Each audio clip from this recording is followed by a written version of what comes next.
किसी घने जंगल में बलवान और न्यायप्रिय शेर केसरी का राज था।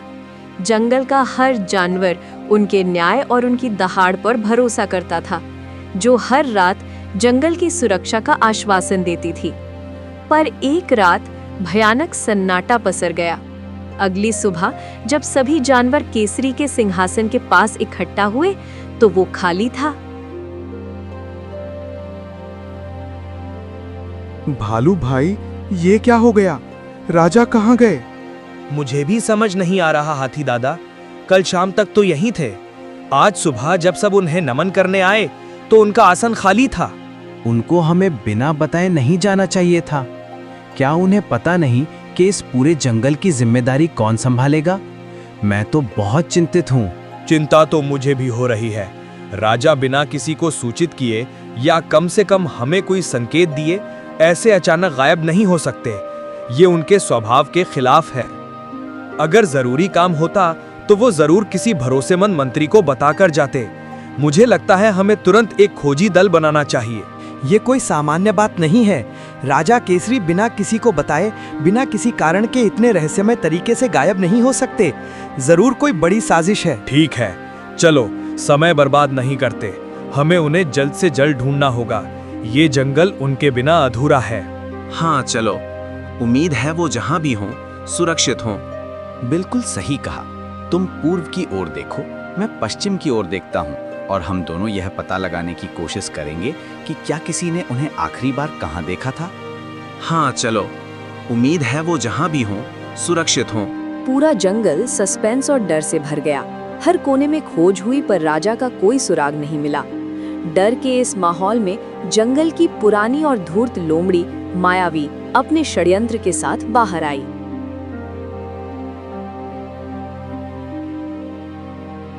मेरे प्यारे जंगल वासियों, मैं जानती हूँ आप सब कितने डरे हुए हैं, पर पिछली रात मुझे राजा केसरी का एक गुप्त संदेश मिला। कैसा संदेश? राजा एक बहुत ही गुप्त मिशन पर गए हैं, जिसकी जानकारी किसी को नहीं दी जा सकती।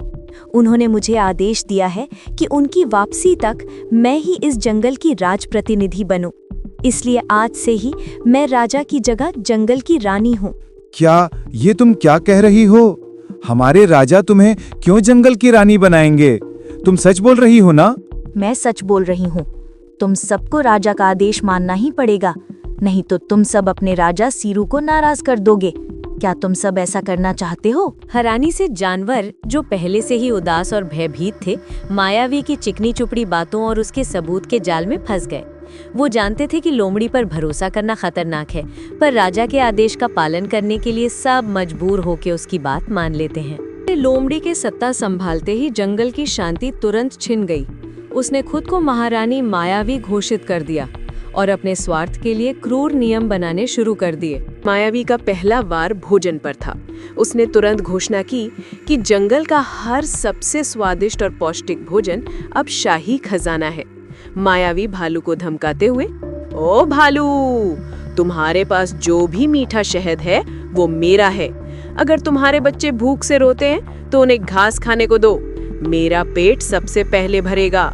खरगोशों का झुंड आंसू भरी आंखों से, महारानी हमारे गाजर। मायावी हंसते हुए, गाजर? वो अब मेरी शाही दावत है। तुम सब पत्ते और सूखी टहनियां खाओगे। भूखे रहना तुम्हारा नया अनुशासन है। सबसे बड़ा जुल्म तब हुआ जब उसने नदी के साफ पानी पर कब्जा कर लिया। हाथी प्यास से बेहाल, महारानी हमें प्यास लगी है, क्या हम नदी में जा सकते हैं? बिल्कुल नहीं। नदी का साफ और ठंडा हिस्सा अब मेरा शाही स्नान गृह है। तुम लोगों का गंदा शरीर मेरे पानी को खराब नहीं करेगा। जाओ उस दलदल वाले नाले से अपनी प्यास बुझाओ।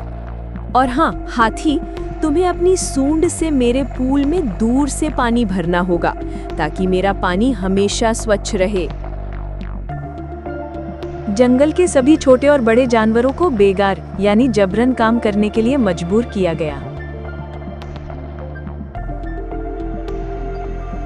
तुम और लकड़बग्घे, तुम रात भर जाग कर मेरे गुफा की रखवाली करोगे। अगर मेरी नींद जरा भी टूटी तो तुम्हारी चमड़ी उधेड़ दी जाएगी। ठीक है महारानी। जंगल की हर कोने में दुख, भूख और निराशा भर गई थी। वे रोज राजा केसरी को याद करते थे और सोचते थे कि क्या ये दुस्वप्न कभी खत्म होगा। लोमड़ी मायावी अपने सिंहासन पर अहंकार से बैठी है। तभी दूर से गूंजती हुई शक्तिशाली आवाज आती है। ये आवाज जंगल की आत्मा को झकझोर देती है। राजा शेरू जंगल में वापस आ जाते हैं। पूरे जंगल में एक बिजली की लहर दौड़ गई। सभी जानवर उस दिशा में भागे जहां चट्टान पर उनका राजा केसरी खड़ा था।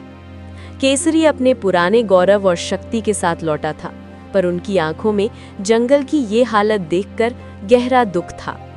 जब ये बात लोमड़ी को पता चलती है तो वो परेशान हो जाती है। जंगल के सभी लोग राजा शेरू को सारी बात बताते हैं।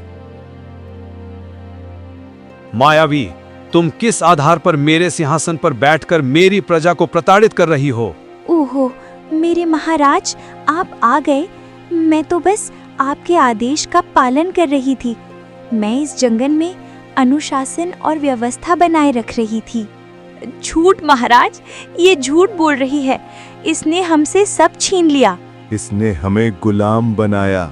इसने पानी और भोजन पर कब्जा कर लिया। इसने कहा था कि आप इसे रानी बनाकर गए हैं।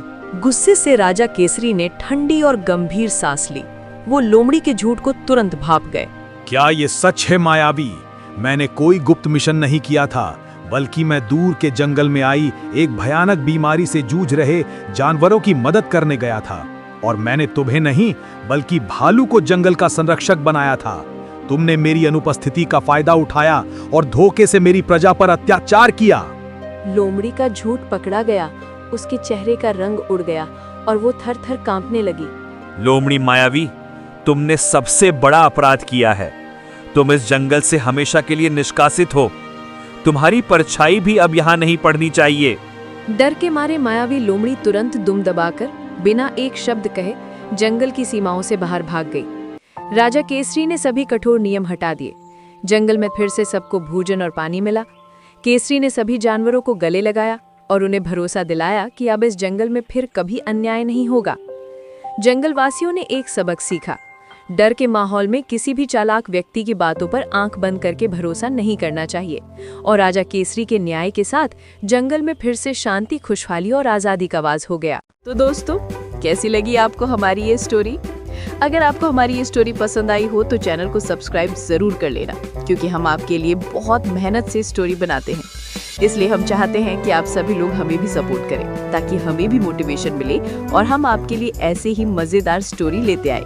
तो मिलते हैं एक नई कहानी के साथ।